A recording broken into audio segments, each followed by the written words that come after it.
You've never seen Hugh Grant like this, except in Bridget Jones. Oh. So, The Gentleman is the latest film from Guy Ritchie, who's recently directed Aladdin, or King Arthur Legend of the Sword. He's really evolved past his origins as a director of madcap, zany gangster films like Lock, Stock and Two Smoking Barrels or Snatch.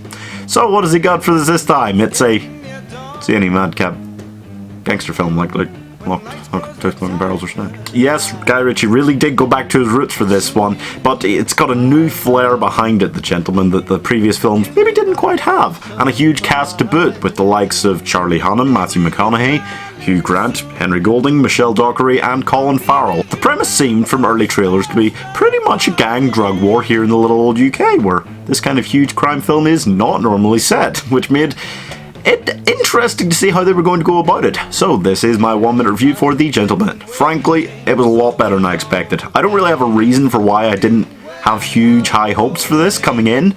The trailers just looked a bit basic to me, and it looked like it would be quite funny, quite enjoyable, but kind of a bit of a whatever, kind of forgettable in the midst of the other great films Guy Ritchie's made. Instead, it feels like it really completes a trilogy for him with Lock, Stock and Snatch. I have to say, Hugh Grant is amazingly funny throughout. A very different role, even to Bridget Jones, to anything we've seen him do before, but he's not the only one that is amazing in this. McConaughey, Hunnam, Golding and especially Colin Farrell as the coach are all just adding this extra flourish onto their careers. It's going to be something that is remembered for all of them. But I have to spare a moment for Michelle Dockery, who I didn't really know all that well coming into this, and I thought she was pretty much the highlight for me as one of the strongest single female along lots of men in a gangster film that I've ever seen. 82 out of 100 is what I'm scoring this. It's a joyful score because this film is just lovely. In the sunshine of your... I'm still pretty confused about whether Hugh Grant's character is gay, actually.